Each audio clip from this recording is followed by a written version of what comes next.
Okay, you got a Chevy Silverado here. This thing would lose reverse after it got hot.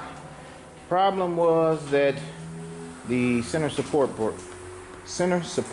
bolt broke, and it was moving back and forth. It wasn't pressed up against the case, so we'll have problems. However, after driving it, after repairing this, we hear a noise and had to put on the lift, see what it was. Now, who can shake this good? Are you strong enough, Billy, to shake this? Yeah, you can look on your... Are you strong enough? Light. Here. You know you... Set this wherever you need it. It's a magnet. You know...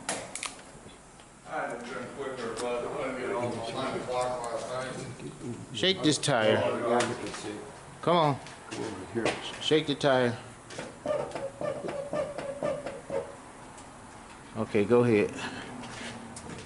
Shake the tire. Y'all see that there? This here. So you can see this. And this is the noise. Shake it real good, make that noise. All right.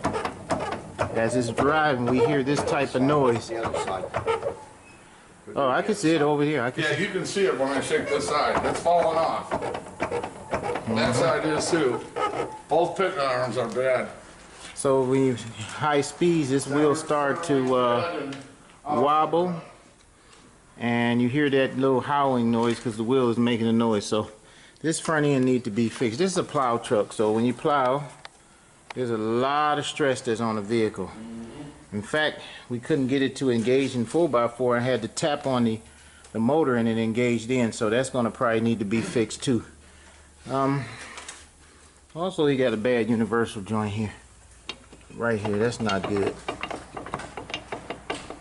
So that's going to have to be fixed. See how the front one is up there. Yeah, this one is the worst. Alright, so it's a lot more that has to be done to this vehicle.